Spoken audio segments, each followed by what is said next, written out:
I'm really excited to introduce Terri McNerney. You're going to talk to us about momentum at work and how to take a moment. It's very exciting. Okay, good morning everyone. How are you doing? I'm here today to talk to you about momentum at work. We've had various examples so far of momentum in different venues, different worlds. So let's have a look at the world of work. And just one moment. Someone's leaving the building. So I'll just take a moment there. Thank you.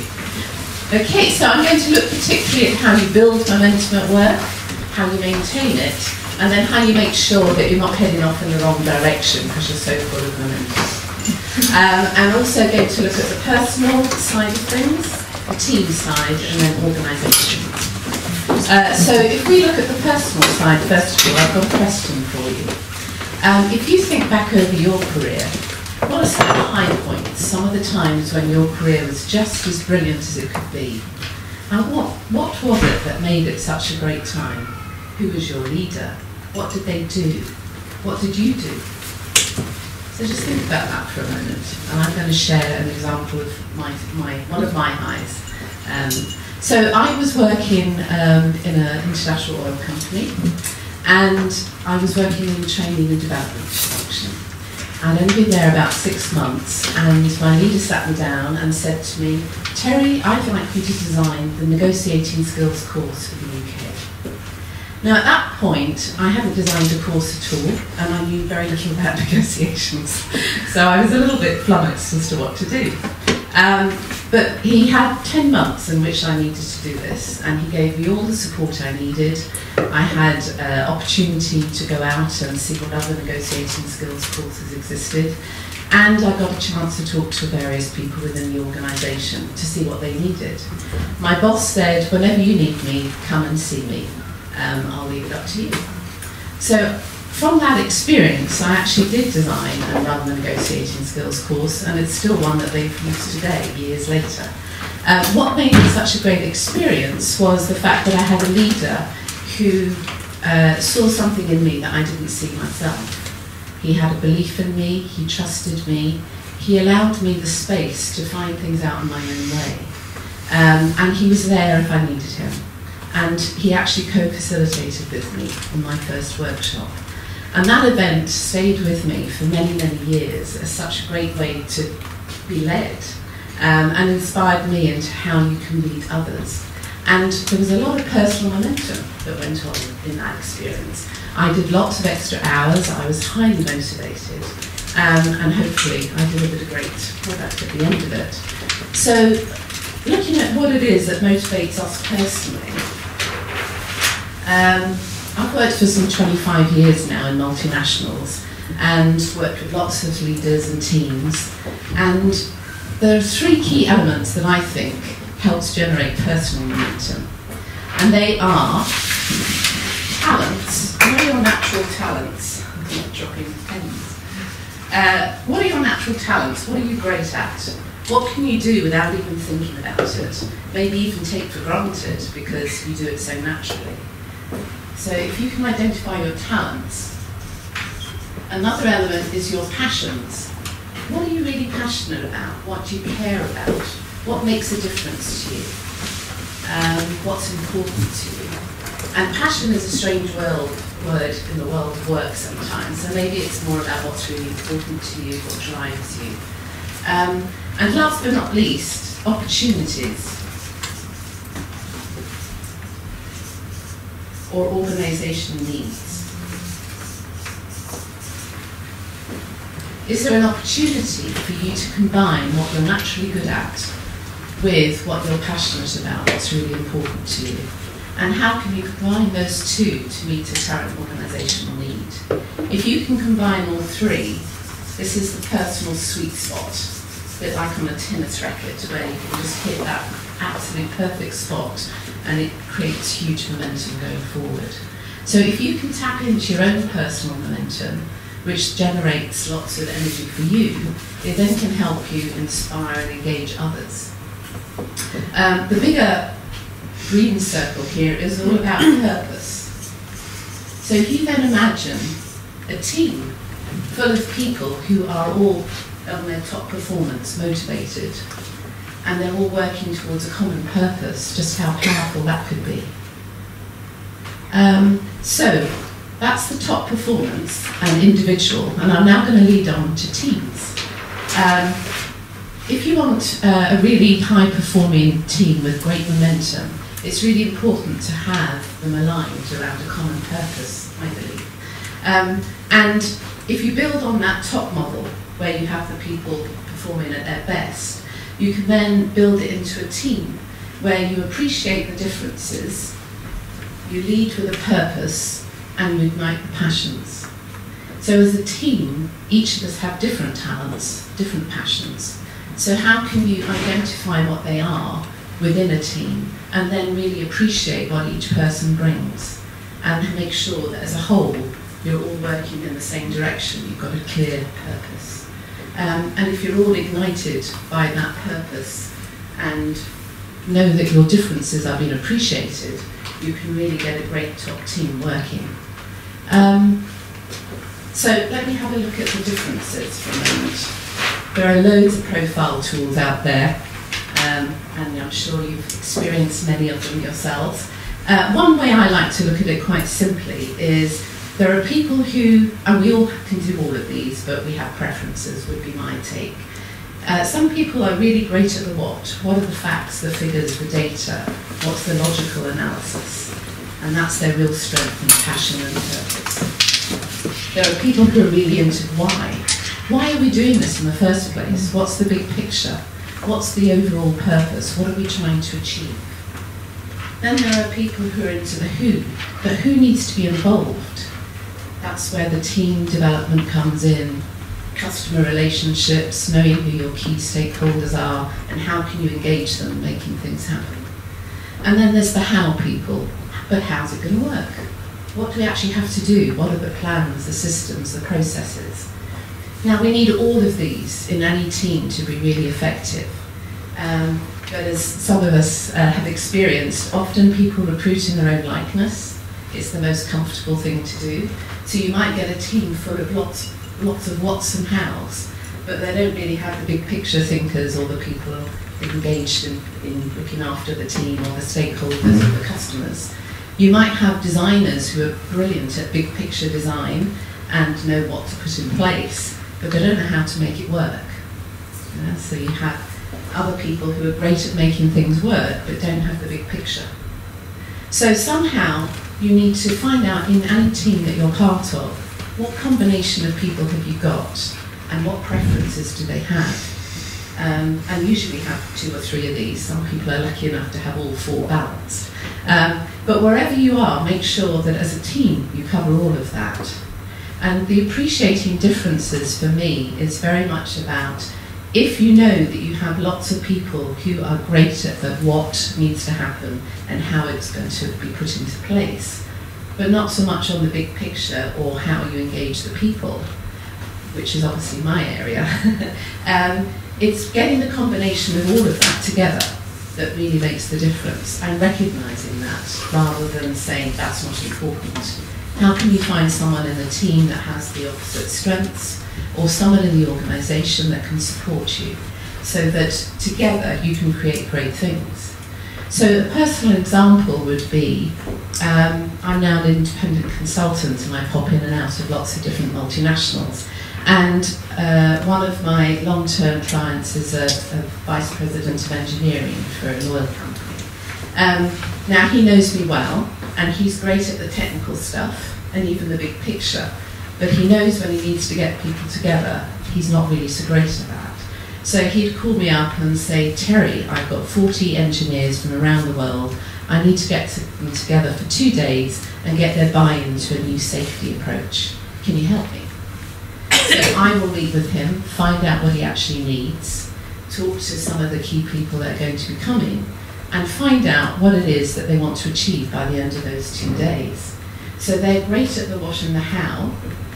He's great at the why, holding that big picture of what he wants to achieve, until they bring me in to help with the how can we engage people. So one of the things that happened there was a lot of resistance. It was a big change the way they were going to be working. And so he was worried that he wouldn't get the result he wanted by the end of the 2 days. So we sat down and talked about how we could get it started, how we could get the momentum started. And we just thought of 3 questions which are quite simple, but which help get people engaged. So as I said, there were about 40 people there. I did something quite straightforward to me, and maybe to some of you. I got them to turn to the person next to them and just discuss 3 simple questions. Where are you from? Because they were from around the world and different disciplines, different business areas. So where are you from? What's really important to you about this meeting? Why are you here? What's important? And third but not last, why and what do you want to take away from these 3 days? So where are you from, what's important to you, and what do you want to come away with? So they did that for 5-10 minutes each way and had a good conversation, got to know someone new. And there's something about just getting people speaking early on that engages them in the process and know that they're being heard. What came out of the sharing was really quite emotional, because the whole reason for this meeting, it became apparent, was that there had been an incident where several people had died. And some of the people in the room had actually been there, and some of their colleagues had died. And so the whole reason for this meeting wasn't just to go through yet another change and, you know, agree to something you didn't really buy into. It was because there had been an incident and there was a review of what needed to change, and this was the response, to get everyone together in one room and make that decision. So there was 3 days of really deep discussion, lots of soul searching about how they could make these changes work, because it was a big difference to the way some of them were working. But because we started off looking at why it was so important to them, they had much more buy-in from the start and were keen to make it work. So we did have challenges along the way, and there were some people who just couldn't see how it was going to work.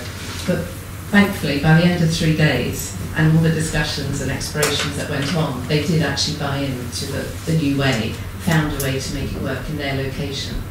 I asked the leader at the end, so, you know, how's the result been compared to what you'd hoped for? And he said, 300% better than I ever dreamed of. So there is something about getting everyone together and this decision being made there and then, so that when they went back to their locations, they could actually go about making it happen. So that's the power, really, of getting everything together, I think.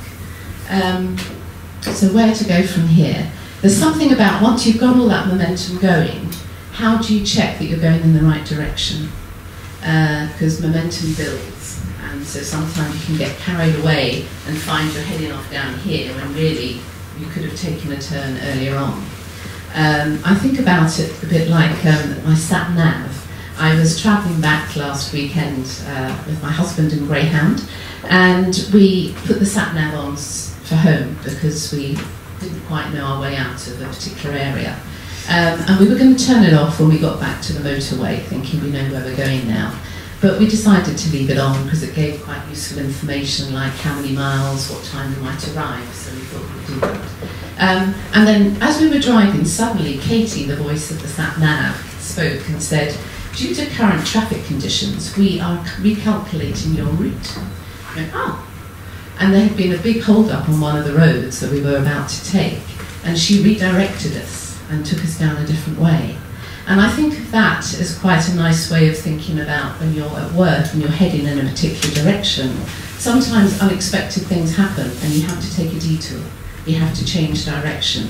And the more that you can stop and take a moment and just review where you're going, and if changes need to be happening, then you can take those changes and adapt and adjust, rather than come to a dead halt and go, I didn't realise I was heading the wrong way, I needed to change earlier.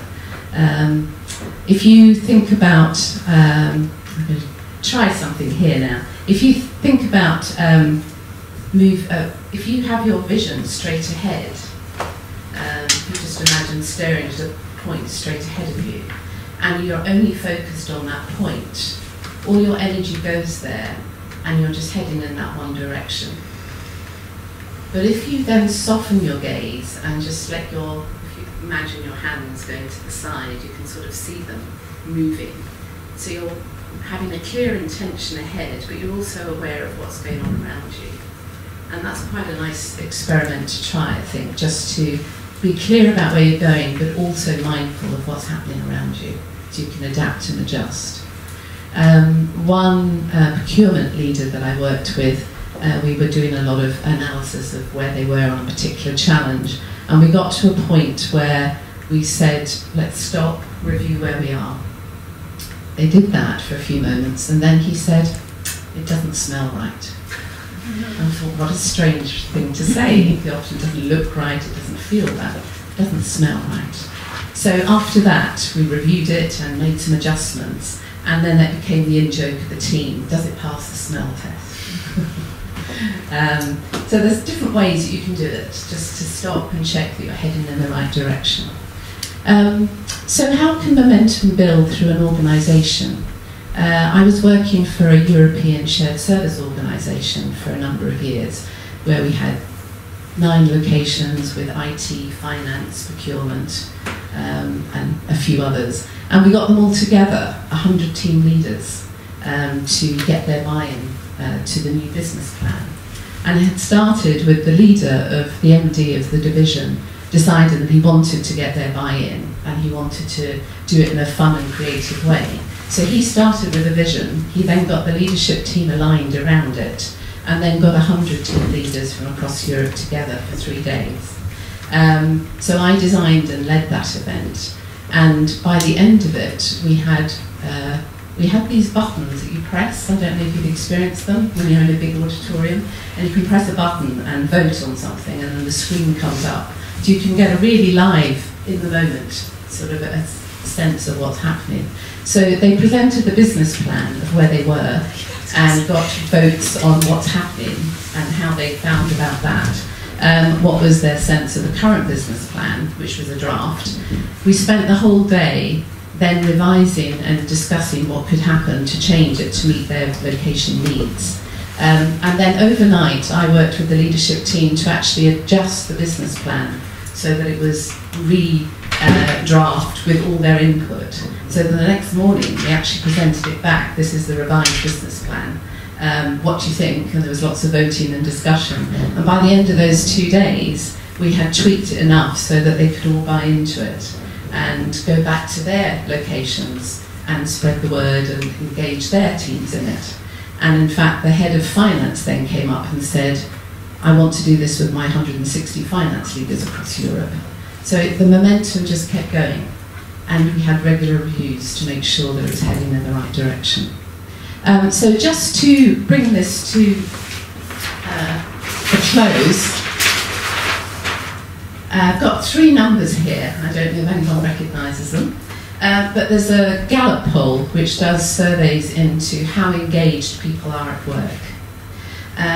And staggeringly, for me, only 13% of the workforce worldwide are actually engaged in their work, motivated, energised by what they do. 63% are not engaged, which means that they do the minimum they need to do, they're not really very motivated, they're just getting through the day. And 24% are actively disengaged, which means they're unproductive, unmotivated, and they actually spread negative vibes across the organisation. Now for me, that's staggering. That's what 87% of the workforce are actually disengaged or actively disengaged, which is a huge number. So there's a huge opportunity here for leaders across the world to create spaces where people can be at their best, can play to their top talents, their passions, and meet needs that the organisation needs. By bringing in people who understand all of those 4 boxes, the what, the why, the who and the where, or the how, and engage people so that they can be at their best and make the organisation a much more successful place. And we spend so much time at work, why not enjoy it? Okay, thank you.